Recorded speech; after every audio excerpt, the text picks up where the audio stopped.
दोस्तों कहते हैं कि मोहब्बत और जंग में सब जायज़ होता है और मोहब्बत के लिए आशिक कुछ भी कर सकता है। और ये भी कहा जाता है कि ये इश्क नहीं है आसान, बस इतना समझ लीजिए कि एक आग का दरिया है, बस डूब कर जाना है। आज की कैसी सच्ची घटना, आज की कैसी खौफनाक कहानी आपको हम सुनाने वाले हैं जो आपकी भी रोंगटे खड़े कर देगी। तो इस वीडियो को अंत तक देखिएगा और अगर आपने इस चैनल पर पहली बार कदम रखा है तो इस वीडियो को लाइक करके चैनल को सब्सक्राइब कर दीजिए। दोस्तों होता यूँ है कि 20-21 साल का एक लड़का जो कि नौजवान था, खूबसूरत था, वो एक 30-32 साल की एक खूबसूरत महिला से प्रेम कर लेता है और ये प्रेम का जो अंजाम था ये बहुत ही दर्दनाक होता है। ये महिला जो थी, इसके 2 बच्चे भी थे, लेकिन इसके बावजूद भी इसे उस प्रेमी से प्रेम हो जाता है और उसके बाद जो कहानी निकल कर सामने आती है वो वाक़ई सभी को चौंका कर और डरा कर रख देती है। दोस्तों ये सच्ची घटना घटी है 2 जनवरी 2025 की और ये जगह था राजस्थान का बारां ज़िला। दरअसल राजस्थान का बारां ज़िला का एक थाना लगता है जिसे अंता थाना कहते हैं और इसी अंता थाना के अंतर्गत एक गांव है जिसे धाकड़ खेड़ी गांव के नाम से जाना जाता है। 2025 की जनवरी की 2 तारीख को एक लड़का जिसका नाम गौरव था वो अपनी प्रेमिका के पति को यानी कि गणेश को फ़ोन करता है। गणेश मेराणा को फ़ोन करने के बाद वो ये कहता है कि आज वो उसकी ही पत्नी को लेने के लिए आ रहा है और आज उसके साथ उसके ही घर पर वो उसी की पत्नी के साथ शारीरिक संबंध बनाने वाला है। इस तरीके से जब कॉल पर एक व्यक्ति दूसरे व्यक्ति को कहता है तो वो व्यक्ति चौंक जाता है। पहली बार में एक व्यक्ति सन्न रह जाता है। वो ये सोचता है कि ऐसा कौन सा व्यक्ति है जो मुझे मेरी ही पत्नी के साथ मेरे ही घर पर सोने के लिए इस तरीके से फ़ोन पर बता रहा है। वो भी चौंक जाता है और कहता है कि ठीक है, तुम घर पर आ जाओ और हम इस बारे में बैठ कर बात करते हैं, आपस में बात करते हैं, ठीक है, और मैं भी देखता हूँ कि तुम्हारे अंदर कितनी इच्छा है, तुम अपने सारे अरमान पूरे कर लेना। ऐसा कहने के बाद ये फ़ोन कट हो जाती है और इधर जो प्रेमिका थी उसका पति गणेश इस व्यक्ति का इंतज़ार करने लगता है जो कि आज रात में इसके घर पर आने वाला था। दोस्तों आज से 10-12 साल पहले एक व्यक्ति जिसका नाम गणेश परेता था, उसकी शादी होती है। उसकी शादी पास के ही गांव की एक लड़की से हो जाती है जिसका नाम रिंकी था। ये रिंकी परेता देखने में बेहद खूबसूरत थी। 12 साल पहले हुई इस शादी से गणेश और रिंकी को 2 बच्चे होते हैं जो कि बहुत खूबसूरत थे, बहुत ही मासूम से थे। इसके बाद ये ज़िंदगी हंसी खुशी से आगे बढ़ रही होती है, लेकिन ज़िंदगी में आगे कुछ और होना लिखा था और वक्त तेज़ी से करवटें बदल रहा था। दोस्तों ये जो रिंकी थी वो मध्य प्रदेश के श्योपुर की रहने वाली थी। इसके बाद जब रिंकी और गणेश की शादी हो जाती है तो इन दोनों को शादी के बाद 2 बच्चे होते हैं। 12 साल की शादी के बाद रिंकी की जो नज़रें थी वो अपने पास के ही गांव में रहने वाले एक व्यक्ति से 2-4 हो जाती हैं। दरअसल जो 20 साल का ये व्यक्ति गौरव हाड़ा था, ये धाकड़खेड़ी गांव में ही आया करता था और धाकड़खेड़ी गांव में इसकी रिश्तेदारी थी और ये रहता कोटा में था, लेकिन मिलने के लिए अक्सर धाकड़खेड़ी गांव में जब जाना आना शुरू कर देता है तो उसकी ही नज़रें जो होती हैं वो उस महिला से 2-4 हो जाती हैं। इसके बाद रिंकी और उसके प्रेमी गौरव का ये जो प्रेम संबंध था वो लगातार परवान चढ़ने लगता है और दोनों आसपास मिलना जुलना शुरू कर देते हैं। कभी आसपास के गांव में तो कभी खेतों में, तो कभी रिंकी खुद जाकर कोटा शहर में मिलकर अपनी प्रेमी से आया करती थी। दरअसल गौरव ने रिंकी के साथ जो प्यार की शुरुआत की थी वो पास के धाकड़खेड़ी गांव में जाते आते उसने उसको देखना शुरू कर दिया और धीरे धीरे करके वो रिंकी के भी घर पर आना शुरू कर देता है। शुरुआत में वो रिंकी को भाभी भाभी कहकर बोलता था और इधर जो गौरव था वो भाभी के साथ प्यार भरी बातें करता था, तो कभी हंसी मजाक करता था, जिस चीज़ को गणेश कभी समझ ही नहीं पाया। दरअसल वो ये समझता था कि गौरव जो है वो अपनी भाभी के साथ मजाक कर रहा है और गांव भर का रिश्ता नाता है, इसलिए वो यहाँ पर भी मिलने के लिए आ जा रहा है। लेकिन इधर गौरव और उसकी जो प्रेमिका थी रिंकी, ये दोनों मिलकर अवैध संबंध बना रहे थे। जब भी इन्हें मौका मिलता था तो उसी घर में ये लोग शारीरिक संबंध भी बनाया करते थे और चीज़ें धीरे धीरे बिगड़ती जा रही थी। लेकिन इन सभी चीज़ों का जो अंदाज़ा था वो उसके पति गणेश परेता को कभी लगा ही नहीं। वो इन चीज़ों को नॉर्मल समझ रहा था, लेकिन बात हद से आगे बढ़ चुकी थी। धीरे धीरे रिंकी और गौरव दोनों प्रेम संबंध में इस कदर पागल हो गए कि ये लोग अब होटल में भी मिलना शुरू कर देते हैं, बाहर के दूसरे शहरों में भी जाकर मिला जुला करते हैं और इस तरीके से जो प्यार था वो परवान चढ़ना शुरू हो जाता है। दोस्तों ये जो गौरव था वो अपनी प्रेमिका रिंकी से ये कहता है कि वो उसकी शादी को तोड़वा देगा और अब वो और उसकी प्रेमिका रिंकी दोनों एक साथ पति पत्नी की तरह रहेंगे। और इधर जो रिंकी थी वो भी अपने पति गणेश से खुश नहीं थी। अपनी शादीशुदा जिंदगी में दुखी रहा करती थी और अपने दोनों बच्चों को छोड़कर, अपने पति गणेश परेता को छोड़कर वो अपने प्रेमी गौरव के साथ रहना चाहती थी। इस तरीके से ये दोनों लोग एक दूसरे के साथ प्यार संबंध बनाया करते थे, होटलों में मिला करते थे, बाहर खेतों में मिला करते थे।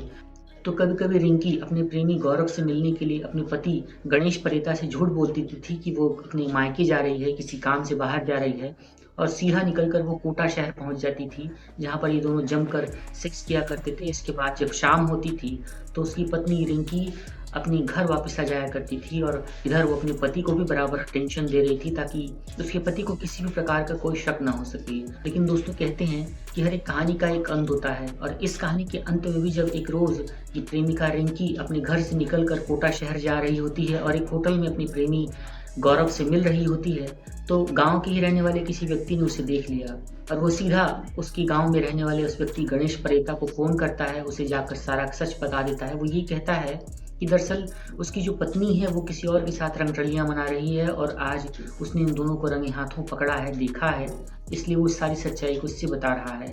इधर जो गणेश परेता था उसे भी अपनी पत्नी के व्यवहार में काफ़ी दिनों से कुछ चेंजेस नज़र आ रहे थे।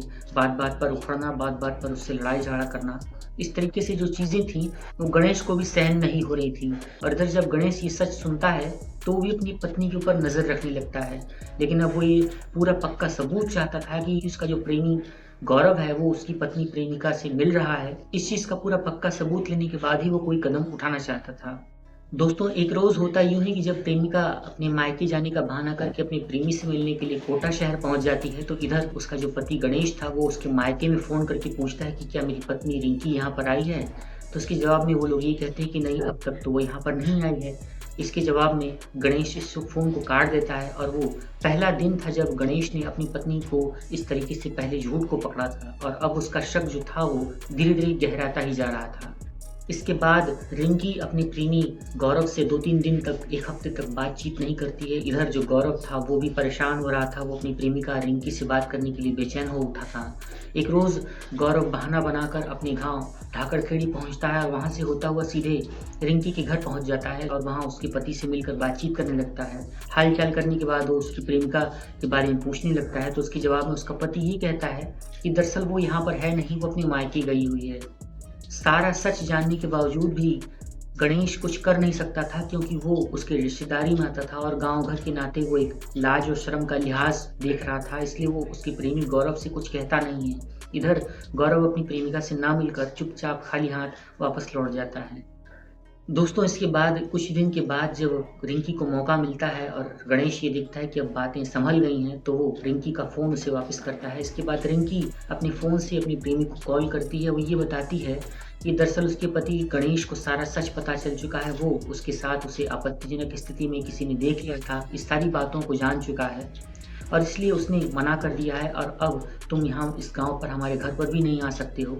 इसके जवाब में उसका प्रेमी गौरव ही कहता है कि तुम्हारा पति गणेश मुझे जानता नहीं है कि मैं क्या कर सकता हूँ, मेरी सोच कितनी है, मेरा पावर कितना है और मैं उसको ज़िंदा नहीं छोड़ूंगा। इस तरीके से वो तमाम सारी बातें कहने लगता है। वो ये कहता है कि आज मैं तुम्हारे पति को तुम्हारे ही नंबर से उसके सामने कॉल करूंगा और उसे बताकर तुम्हें उस घर से लेकर जाऊंगा और मैं तुमसे बहुत प्यार करता हूँ, मैं तुम्हारे बिना रह नहीं सकता। और इधर जब रिंकी ये सुनती है कि उसका प्रेमी गौरव उसके पति को फ़ोन करके सीधा उसे उसके घर से लेकर जाने वाला है, तो वो भी ताव में आ जाती है। वो ये कहती है कि मैं भी अपने पति के साथ नहीं रहना चाहती, मैं तुम्हें अपना पति मानती हूँ, तुम्हारे साथ ही ज़िंदगी गुजारना चाहती हूँ। और इस बात को लेकर दोनों जब तैयार हो जाते हैं तो उसका प्रेमी गौरव उसके पति को गणेश को सीधा कॉल कर देता है और कॉल करके ये कहता है कि तुम्हारे अंदर दम नहीं था कि तुम अपनी पत्नी को संभाल सको। इसके बाद मैं तुम्हारी पत्नी का दीवाना हो गया, तुम्हारी पत्नी भी मुझसे प्यार करती है और अब हम दोनों एक दूसरे के साथ रहेंगे, चाहे तुम रहो या फिर ना रहो। और आज मैं तुम्हारे सामने ही तुम्हारी पत्नी को तुम्हारे घर से लेकर जाने वाला हूँ, रोक सकते हो तो रोक लेना। साथ ही साथ उसका प्रेमी गौरव उस गणेश को धमकाते हुए ये भी कह देता है कि वो उसके घर पर ही आज उसके साथ संबंध बनाएगा और 1 जनवरी 2025 की जो शुरुआत होगी वो उसके घर से ही शुरू होगी। ऐसा कहकर गौरव फ़ोन काट देता है और इधर जो उसका पति गणेश था वो चौंक जाता है और गुस्से में आ जाता है। उसका गुस्सा 7वें आसमान पर पहुंच जाता है। वो ये सोचता है कि इसके प्रेमी की इतनी ज़्यादा हिम्मत हो गई है कि अब वो मुझे कॉल कर रहा है और मुझे कॉल करके मेरे ही घर में मेरी ही पत्नी के साथ संबंध बनाने की धमकी दे रहा है। और इधर इसका गुस्सा जब 7वें आसमान पर पहुंच जाता है तो वो इस चीज़ को बर्दाश्त करता है और वो ये कहता है कि ठीक है, अगर तुम इस तरीके की ही बात चाहते हो और तुम मेरी पत्नी के साथ संबंध बनाना चाहते हो, उसके साथ रंगरलियाँ मनाना चाहते हो, उसे अपनी पत्नी समझते हो, तो ठीक है, आज तुम मेरे घर पर ही आ जाओ और हम इस बारे में बैठकर पूरा फैसला कर लेते हैं और बैठकर बातचीत करके इस मामले को निपटा लेते हैं। दोस्तों, फिर इसके बाद वो दिन आ जाता है जब गौरव ने अपनी प्रेमिका के घर आने का वादा किया था और उसके पति को धमकी दी थी। गौरव अपने 2 दोस्तों के साथ कोटा से होता हुआ बाइक पर सीधा अपनी प्रेमिका के गांव धाकड़खेड़ी पहुंचता है और वहां से वो रात में अपने दोनों दोस्तों को गांव के बाहर खड़ा करता है। घर के बाहर खड़ा करने के बाद वो ये कहता है कि देखो, मैं अंदर जा रहा हूँ, अगर कोई दिक्कत होगी तो तुम लोग मेरा इंतजार मत करना, सीधा घर में अंदर घुस जाना। इसके बाद गौरव अपनी प्रेमिका के घर में अंदर चला जाता है और उसके दोनों दोस्त बाहर इंतजार कर रहे होते हैं। काफ़ी देर बीत जाने के बाद भी जब गौरव का कोई कॉल नहीं आता है, गौरव कोई आवाज़ नहीं देता है, तो दोनों दोस्त ये समझते हैं कि सारा मामला ठीक है और दोनों दोस्त चुपचाप बाहर से ही अपने घर की तरफ रवाना हो जाते हैं, निकल पड़ते हैं। इधर जब बाहर से वो लोग निकल रहे होते हैं तो शोर शराबा होता है और बाहर ये पता चलता है कि धाकड़खेड़ी गांव के एक घर में काफ़ी लड़ाई झगड़ा हो रहा है। इसके बाद सारा शोर शराबा सुनकर सभी गांव वाले भागते हैं। भागते हुए उस घर पर पहुंचते हैं जहां से लड़ाई झगड़े की आवाज़ें आ रही थी और जब लोग गांव के वाले जाकर देखते हैं तो घर के अंदर खून पसरा हुआ था और एक तरफ गौरव की लाश पड़ी हुई थी जिसकी नृशंस हत्या कर दी गई थी और दूसरी तरफ उसकी जो प्रेमिका थी रिंकी, उसकी भी बेरहमी से कत्ल कर दी गई थी और उसका जो पति था गणेश परेता, वो उस घर में नहीं था, वो वहां से फरार हो चुका था। दोस्तों, दरअसल हुआ यूं कि जब गौरव अपनी प्रेमिका के घर पर पहुंचता है तो उसकी प्रेमिका उसे देखकर बहुत खुश हो जाती है और वो दोनों तत्काल ही उसी घर में आपत्तिजनक स्थिति में आ जाते हैं और संबंध बनाना शुरू कर देते हैं। इधर जो गणेश परेता था वो उसका गुस्सा 7वें आसमान पर पहुंच जाता है। वो गुस्से में आ जाता है और हथियार उठा लेता है और हथियार उठाने के बाद वो अपनी पत्नी के प्रेमी के ऊपर ताबड़तोड़ हमला करना शुरू कर देता है। इस चीज को देखकर गणेश की पत्नी सन्न रह जाती है और वो अपनी प्रेमी गौरव को बचाने के लिए गणेश को रोकने लगती है, उसका बीच बचाव करने लगती है। लेकिन गणेश जो था वो बहुत गुस्से में था। उसने एक तरफ अपनी पत्नी के प्रेमी गौरव को निशाने पर लिया और दूसरी तरफ दनादन वार करते हुए उसने अपनी पत्नी रिंकी को भी मौत के घाट उतार दिया। इसके बाद ये दोनों लोग जब मौत के घाट उतर जाते हैं तो उसका पति गणेश जो था वो अपने ही घर से फरार हो जाता है और शोर सुनकर गांव वाले आ जाते हैं। लेकिन इस मामले में जब घर में घुसकर वो देखते हैं तो 2 कत्ल की वारदातों को अंजाम देखकर वो भी सन्न रह जाते हैं। फिर किसी की भी हिम्मत नहीं होती कि वो पुलिस को कॉल करके इत्तला कर सके, इस वारदात की जानकारी दे सके। लेकिन जो गौरव का भाई था वो उस गांव में पहुंचता है और उसे भी जब मामले की जानकारी होती है तो वो अपने नज़दीकी पुलिस स्टेशन में फ़ोन करता है और पुलिस आती है, दोनों शवों को पोस्टमार्टम के लिए भेजती है और उसके बाद जो गणेश था जो कि फरार था उसे पास ही के सरसों के खेत से 2 दिन के अथक प्रयासों के बाद गिरफ्तार कर लिया जाता है और गिरफ्तार करने के बाद इस पूरे मामले का खुलासा होता है। दोस्तों, इस पूरी सच्ची घटना को सुनाने का जो उद्देश्य था वो किसी का भी दिल दुखाना या किसी को भी परेशान करना बिल्कुल भी नहीं है। दरअसल इस तरीके की जो वारदातें हैं वो हमारे समाज की आंखें खोल देती हैं। हम इस स्टोरी के अंत में आपसे ये सवाल पूछना चाहेंगे कि इस पूरे मामले में गलती किसकी थी? रिंकी जो अपने पति को छोड़कर अपनी प्रेमी के साथ रहना चाहती थी, तो दोस्तों आपने देखा कि कैसे एक घर, हंसता खेलता घर जो कि उजाड़ हो गया, 2 बच्चों का भविष्य अंधकारमय हो गया, एक व्यक्ति जो कि जेल की सलाखों के पीछे है, 2 घर बर्बाद हो गए, एक व्यक्ति के साथ साथ दूसरे की भी जान चली गई और इधर 2 परिवार बर्बाद हो चुके हैं और अब ये एक सनसनीखेज खबर बन चुकी है।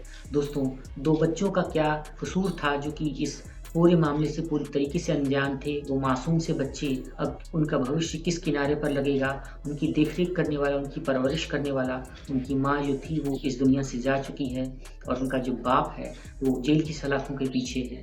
दोस्तों, इस तरीके से 2 हंसते खेलते परिवारों की ज़िंदगी तबाह हो गई, 2 जिंदगियां ख़त्म हो गईं और जो 2 छोटे छोटे मासूम बच्चों का सुनहरा भविष्य बन सकता था वो अब बनने से पहले ही अंधकार में जा चुका है।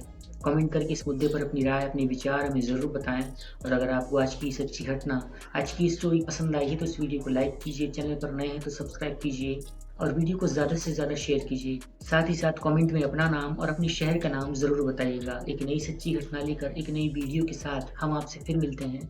तब तक के लिए आप सभी अपना अपना ख्याल रखें, अपने आसपास के माहौल पर नज़र बनाए रखें और सुरक्षित रहें। Take care.